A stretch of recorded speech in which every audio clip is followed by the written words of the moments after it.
এই যে বড় বড় কোম্পানি, গ্রামীণ ফোন, এই ফোন সেই ফোন, এরা যে প্রতি বছর 12,000 15,000 কোটি টাকা আমার দেশ থেকে নিয়ে যায়, প্রফিট করেই নিয়ে যায়, কই এরা তো একটা হাসপাতাল বাংলাদেশে করে না?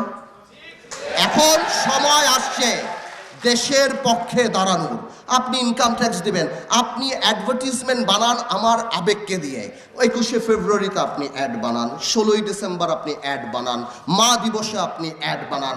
এমন কোনো আমার আবেগ নাই যাকে ছুঁয়ে আপনি অ্যাড বানান না। কিন্তু আমার যখন ন্যাশনাল ক্রাইসিস হয়, আমার যখন কোভিড হয়, আমার যখন বন্যা হয়, তখন আপনি কই থাকেন? আমি তো আপনাকে দেখি না। আমি পরিষ্কার করে বলে দিতে চাই, আধুনিক ইস্ট ইন্ডিয়া কোম্পানি আমরা বাংলাদেশে চাই। সংবিধানে আপনারা বিদেশ থেকে আসেন, আপনারা ব্যবসা করেন, we don't mind, it's open country, it's open market, you can come and do business here. কিন্তু আমাদের সংবিধানে এই CSR